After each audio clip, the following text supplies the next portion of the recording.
अध्याय 17 श्रद्धा के विभाग। अर्जुन ने कहा, हे कृष्ण, जो लोग शास्त्र के नियमों का पालन न करके अपनी कल्पना के अनुसार पूजा करते हैं, उनकी स्थिति कौन सी है? वे सतोगुणी हैं, रजोगुणी हैं या तमोगुणी? भगवान ने कहा, देहधारी जीव द्वारा अर्जित गुणों के अनुसार उसकी श्रद्धा 3 प्रकार की हो सकती है, सतोगुणी, रजोगुणी अथवा तमोगुणी। अब इसके विषय में मुझसे सुनो। हे भरतपुत्र, विभिन्न गुणों के अंतर्गत अपने अपने अस्तित्व के अनुसार मनुष्य एक विशेष प्रकार की श्रद्धा विकसित करता है। अपने द्वारा अर्जित गुणों के अनुसार ही जीव को विशेष श्रद्धा से युक्त कहा जाता है। सतोगुणी व्यक्ति देवताओं को पूजते हैं, रजोगुणी यक्षों व राक्षसों की पूजा करते हैं और तमोगुणी व्यक्ति भूत प्रेतों को पूजते हैं। जो लोग दंभ तथा अहंकार से विभूत होकर शास्त्र विरुद्ध कठोर तपस्या और व्रत करते हैं, जो काम तथा आसक्ति द्वारा प्रेरित होते हैं, जो मूर्ख हैं तथा जो शरीर के भौतिक तत्वों को तथा शरीर के भीतर स्थित परमात्मा को कष्ट पहुंचाते हैं, वे असुर कहे जाते हैं। यहाँ तक कि प्रत्येक व्यक्ति जो भोजन पसंद करता है, वह भी प्रकृति के गुणों के अनुसार 3 प्रकार का होता है। यही बात यज्ञ, तपस्या तथा दान के लिए भी सत्य है। अब उनके भेदों के विषय में सुनो। जो भोजन सात्विक व्यक्तियों को प्रिय होता है, वह आयु बढ़ाने वाला, जीवन को शुद्ध करने वाला तथा बल, स्वास्थ्य, सुख तथा तृप्ति प्रदान करने वाला होता है। अत्यधिक तिक्त, खट्टे, नमकीन, गरम, चटपटे, शुष्क तथा जलन उत्पन्न करने वाले भोजन रजोगुणी व्यक्तियों को प्रिय होते हैं। ऐसे भोजन दुख, शोक तथा रोग उत्पन्न करने वाले हैं।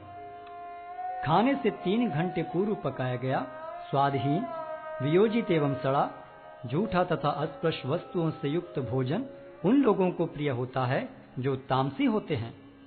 यज्ञों में वही यज्ञ सात्विक होता है जो शास्त्र के निर्देशानुसार कर्तव्य समझकर उन लोगों के द्वारा किया जाता है जो फल की इच्छा नहीं करते। लेकिन हे भरतश्रेष्ठ, जो यज्ञ किसी भौतिक लाभ के लिए या गर्ववश किया जाता है, उसे तुम राजसी जानो। जो यज्ञ शास्त्र के निर्देशों की अवहेलना करके, प्रसाद वितरण किए बिना, वैदिक मंत्रों का उच्चारण किए बिना, पुरोहितों को दक्षिणा दिए बिना तथा श्रद्धा के बिना संपन्न किया जाता है, वह तामसी माना जाता है।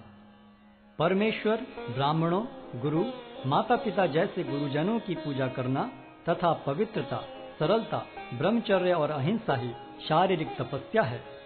सच्चे, भाने वाले, हितकर तथा अन्यों को शुद्ध न करने वाले वाक्य बोलना और वैदिक साहित्य का नियमित पारायण करना, यही वाणी की तपस्या है।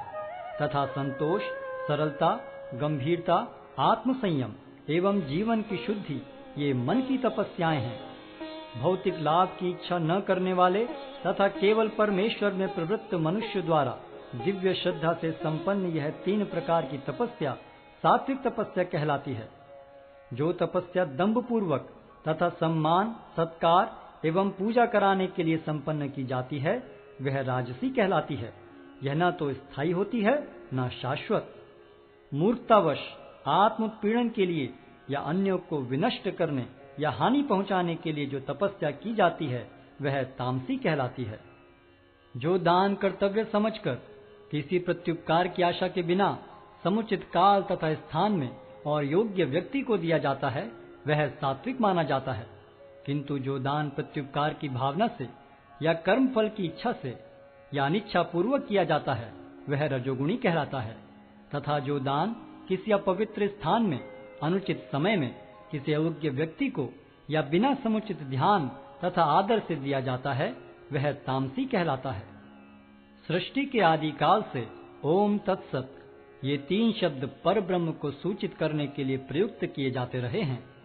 ये तीनों सांकेतिक अभिव्यक्तियां ब्राह्मणों द्वारा वैदिक मंत्रों का उच्चारण करते समय तथा ब्रह्म को संतुष्ट करने के लिए यज्ञों के समय प्रयुक्त होती थीं।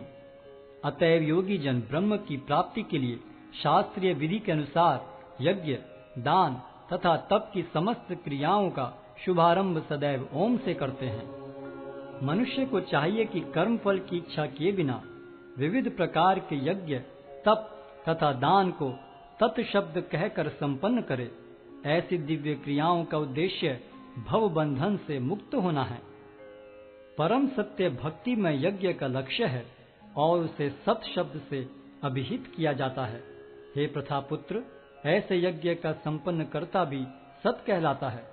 जिस प्रकार यज्ञ, तप तथा दान के सारे कर्म भी जो परम पुरुष को प्रसन्न करने के लिए संपन्न किए जाते हैं, सत हैं। हे पार्थ, श्रद्धा के बिना यज्ञ, दान या तप के रूप में जो भी किया जाता है वह नश्वर है, वह असत कहलाता है और इस जन्म तथा अगले जन्म दोनों में ही व्यर्थ जाता है।